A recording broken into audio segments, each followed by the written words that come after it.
Assalamualaikum warahmatullahi wabarakatuh. Perkenalkan, nama saya Nur Alfi Ariana Pratiwi dengan NIM 70100125083. Pada kesempatan kali ini, saya akan menjelaskan materi mengenai mikromeritik. Baik, pada slide pertama kita akan membahas mengenai definisi mikromeritik.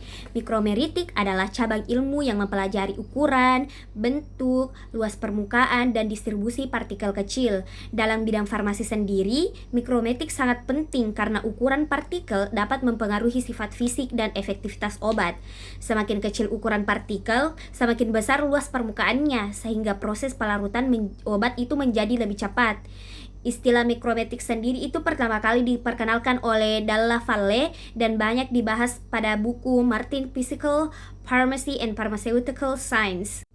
Baik, pada slide selanjutnya kita akan membahas mengenai kaitan ilmu mikromeritik sendiri dan dunia farmasi. Yang ada pun kaitan yang pertama yaitu mempengaruhi kelarutan dan efek obat. Ukuran partikel yang lebih kecil itu memiliki luas permukaan lebih besar sehingga obat itu lebih mudah dan lebih cepat larut dan lebih mudah diserap oleh tubuh. Hal ini itu dapat meningkatkan efektivitas kerja obat. Adapun kaitan yang kedua yaitu menentukan pelepasan obat. Ukuran partikel itu mempengaruhi kecepatan pelepasan zat aktif dalam sajian farmasi, baik itu berupa tablet, kapsul, suspensi, maupun injeksi sendiri. Sedangkan partikel yang sesuai itu dapat membantu obat bekerja lebih optimal. Adapun kaitan yang ketiga yaitu menjaga stabilitas sediaan cair. Distribusi ukuran partikel yang seragam ini itu dapat mengurangi pengendapan pada suspensi dan membantu menjaga kestabilan emulsi sehingga sediaan itu lebih tahan lama. Terus ada kaitan yang keempat yaitu membantu proses pembuatan tablet dan kapsul. Ukuran partikel sendiri itu mempengaruhi sifat alir dan pencampuran serbuk. Partikel yang seragam membuat proses pengisian kapsul dan pencetakan tablet itu menjadi lebih mudah sehingga dapat menghasilkan dosis yang sesuai. Baik, pada slide selanjutnya kita akan membahas mengenai ukuran partikel, di mana ukuran partikel sendiri adalah salah satu parameter terpenting dalam mikromeritik karena dapat mempengaruhi sifat fisik dan kualitas sediaan farmasi. Partikel memiliki bentuk yang beragam dan tidak selalu bulat sempurna, sehingga digunakan diameter ekuivalen untuk menggambarkan ukuran partikel secara lebih mudah. Yang pertama itu mempengaruhi karakteristik suatu bahan. Ukuran partikel menentukan sifat suatu bahan seperti kemampuan mengalir, pencampuran, dan kestabilan kesediaan. Partikel yang terlalu besar atau terlalu kecil itu dapat mempengaruhi kualitas produk pada farmasi. Selanjutnya yang kedua yaitu partikel kecil memiliki luas permukaan lebih besar. Semakin kecil ukuran partikel, semakin besar luas permukaannya. Luas permukaan yang besar meningkatkan kontak partikel dengan cairan sehingga proses pelarutan obat menjadi lebih cepat. Adapun yang ketiga yaitu berpengaruh terhadap disolusi dan penyerapan obat. Ukuran partikel yang kecil itu dapat mempercepat laju disolusi sehingga obat lebih mudah diserap oleh tubuh.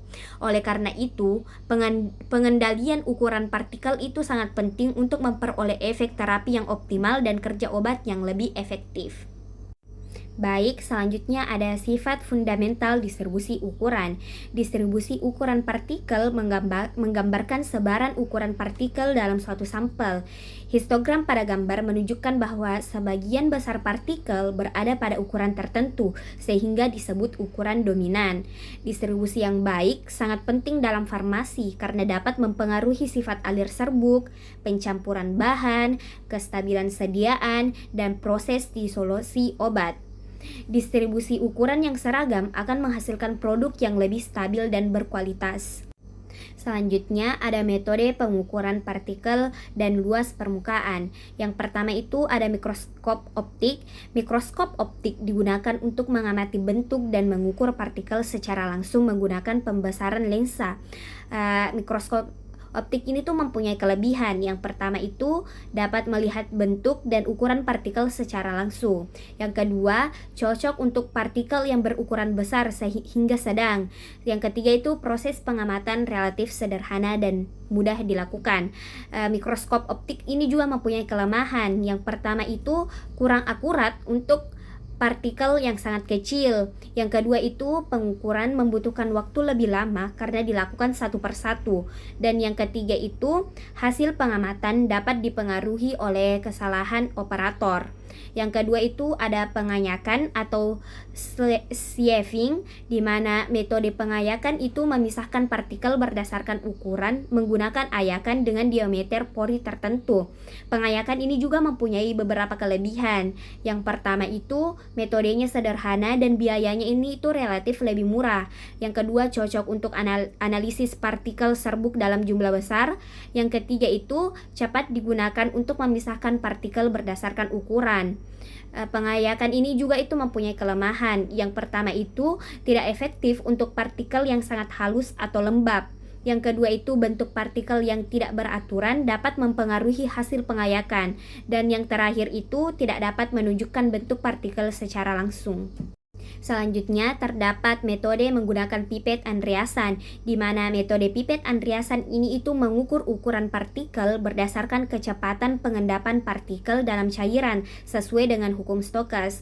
Alat ini itu mempunyai kelebihan dan kekurangan. Kelebihannya itu alatnya sederhana dan murah, cocok untuk partikel kecil dalam suspensi, hasilnya itu cukup akurat. Adapun kelemahannya yang pertama itu prosesnya lama, yang kedua itu dipengaruhi oleh suhu dan viskositas cairan, dan yang terakhir itu kurang cocok untuk partikel tidak beraturan. Adapun metode yang keempat yaitu Coulter counter, di mana alat ini itu bekerja dengan mendeteksi perubahan hambatan listrik saat partikel melewati lubang kecil atau aperture.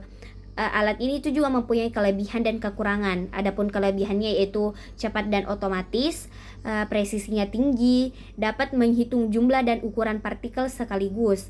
Adapun kelemahannya yaitu alatnya mahal, aperturnya itu mudah tersumbat, dan terakhir hanya untuk partikel dalam cairan elektrolit. Pada slide selanjutnya terdapat gambar, di mana gambar ini merupakan grafik klasifikasi rentang ukuran partikel beserta metode-metode analisis yang sesuai untuk mengukur.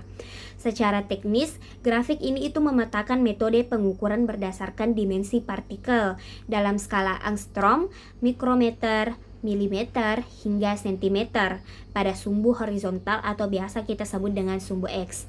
Yang pertama itu terdapat metode mikroskop yang terbagi menjadi beberapa bagian. Yang pertama ada elektron mikroskop, yaitu mikroskop elektron yang digunakan untuk partikel berskala sangat kecil atau nanopartikel hingga submikron, mulai dari rentang di bawah 100 angstrom atau 0,01 mikromolekul hingga mendekati 1 mikromolekul. Yang kedua itu ada optical mikroskop atau mikroskop optik, digunakan untuk mendeteksi partikel yang lebih besar. Ini itu berkisar dari sekitar 1 mikrometer hingga mendekati 100 mikrometer. Yang kedua terdapat metode sedimentasi atau sedimentation, terbagi menjadi beberapa bagian juga. Yang pertama ada ultracentrifuge atau ultrasentrifugasi yang cocok untuk partikel berukuran sangat halus atau makromolekul, mencakup rentang dari sekitar 100 angstrom atau 0,01 mikromolekul hingga kisaran 1 mikromolekul. Sedimentasi atau sedimentasi biasa atau gravitasi yang digunakan untuk partikel suspensi yang lebih kasar, bekerja pada rentang ukuran dari 1 mikromolekul hingga sekitar 100 sampai 200 mikromolekul. Baik, pada slide terakhir kita akan membahas sifat turunan serbuk. Pada serbuk farmasi terdapat beberapa sifat turunan yang sangat penting. Yang pertama adalah porositas, yaitu persentase ruang kosong di antara partikel serbuk. Porositas yang tinggi memudahkan cairan masuk ke dalam tablet sehingga tablet ini itu lebih cepat hancur. Yang kedua adalah kerapatan serbuk atau density. Dalam farmasi dikenal true density, granule density, dan bulk density. Pengukuran ini itu penting untuk memastikan volume serbuk dalam kapsul atau tablet tetap konsisten. Yang ketiga ada sifat alir dan sudut henti. Serbuk halus memiliki sifat alir yang baik agar tidak menyumbat mesin produksi. Semakin kecil sudut henti yang terbentuk, maka semakin baik sifat alir serbuk tersebut.